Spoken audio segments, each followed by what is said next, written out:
আচ্ছা, নদীর ধারে যদি আপনার একটা ছোট্ট ঘর থাকতো আর সময় হলে আপনি নদীর ধারে গিয়ে একটু সময় কাটিয়ে আসতে পারতেন, তাহলে কেমন হতো বলুন তো?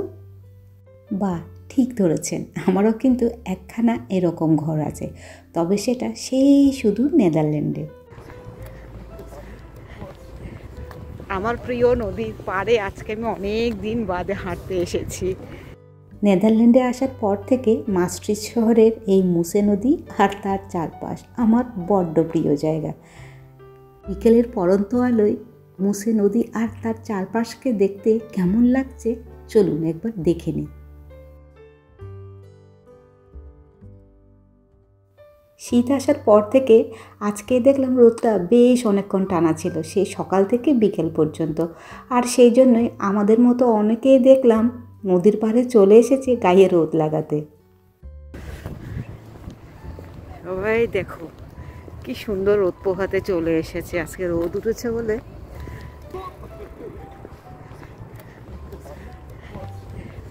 আমার প্রিয় নদীর পাড়ে আজকে আমি অনেক দিন বাদে হাঁটতে এসেছি।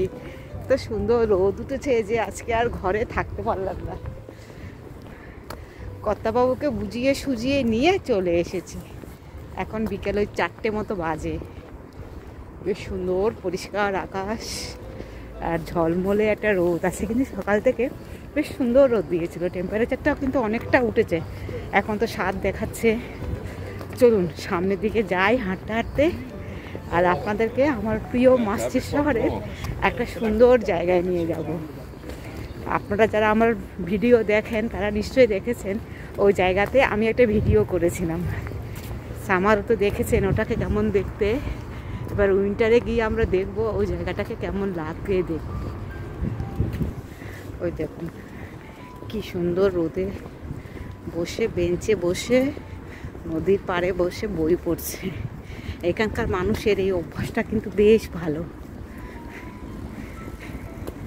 এরা বেশিরভাগ সব সময় কাটাই হচ্ছে বই পড়ে।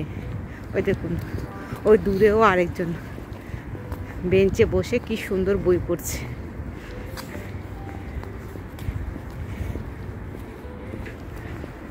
উফ, কি দারুণ দেখতে লাগছে। আচ্ছা কি ভালো লাগছে একটু, কি সুন্দর রোদ উঠেছে। আমাদের আরেকটু আধ ঘন্টা আগে আসা উচিত ছিল। আমাদের দেশে যেরকম নদীর ধারে কাশবন দেখতে পাওয়া যায়, এখানেও কিন্তু আছে, তবে সেটা মনে হয় একটু অন্য জাতের। সামনে নদীর স্বচ্ছ টলটলে জল, কাশবন, আর ওই দূরে শীতের পড়ন্ত বিকেলে সূর্যের লাল আভা। একটু বাদেই সূর্য অস্ত যাবে, আর আপনি দাঁড়িয়ে দাঁড়িয়ে তন্ময় হয়ে দেখছেন এমন সুন্দর দৃশ্য। এমন অনুভূতি স্বাদ যে পেয়েছে সেই জানে এমন উপলব্ধির সার্থকতাটা কোথায়। যদিও মাস্ট্রিচ শহর, তবুও এই অংশে এখন মানুষের আনাগোনা খুব কম, তাই ভালো লাগাটাও যেন আজ একটু বেশি।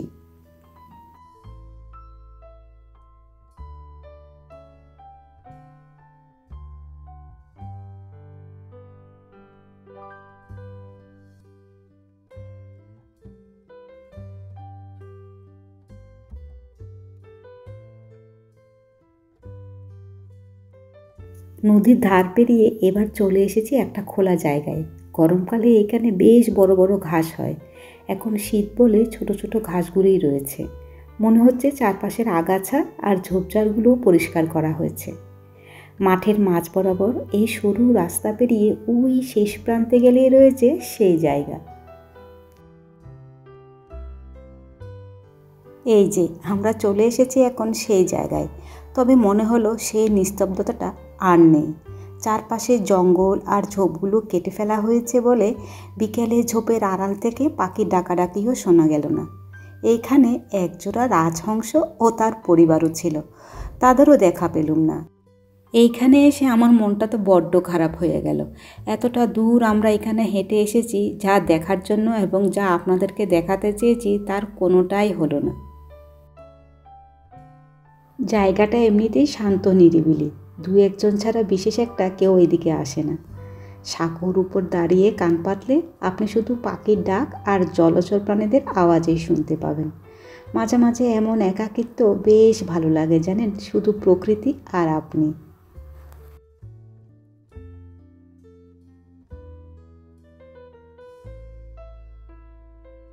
এর আগে আমি বেশ কয়েকবার এই জায়গায় এসেছিলাম। তখন খালের দুপাশে বেশ ঘন জঙ্গল ছিল, আর এই জঙ্গলগুলো ছিল বলে একটা অন্যরকম ভালো লাগাও থাকতো। আর এখন চোখের সামনে যে এই পাশ থেকে ও পাশ সব কিছু পরিষ্কার দেখা যাচ্ছে, তখন সেগুলোও না ঠিক করে দেখা যেত না। ইউরোপের দেশগুলোতে শীতকালে এমন একটা বিকেল খুব কমই চোখে পড়ে। দূরের ওই মাঠের শেষ প্রান্তে সূর্য এখন প্রায় ডুবে ডুবে করছে। একটুক্ষণ ওখানে দাঁড়িয়ে থেকে সাঁকো পেরিয়ে এবার আমরা চলে এসেছি নদীর ধারে। আমাদের মাস্টার শহরের মুসে নদী কিন্তু একেবারে কল্লোলিনী স্রোতস্বিনী নদী নয়। তার কুলকুল ধ্বনি অল্প অল্পই শুনতে পাওয়া যায়। এই যে আস্তে আস্তে ধীরে ধীরে নদীর ঢেউগুলো কেমন কুলে এসে আছড়ে পড়ছে। নদীর ধার থেকে এখন আমরা চলে এসেছি সেই সাঁকোর উপর, আর এসে দেখি এদেরকে।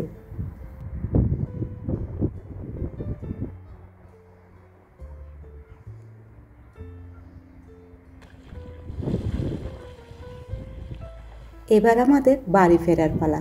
মাঝে মাঝে এরকম প্রকৃতি দর্শন করতে আমার তো বেশ লাগে। আপনাদের কেমন লাগে অবশ্যই জানাবেন।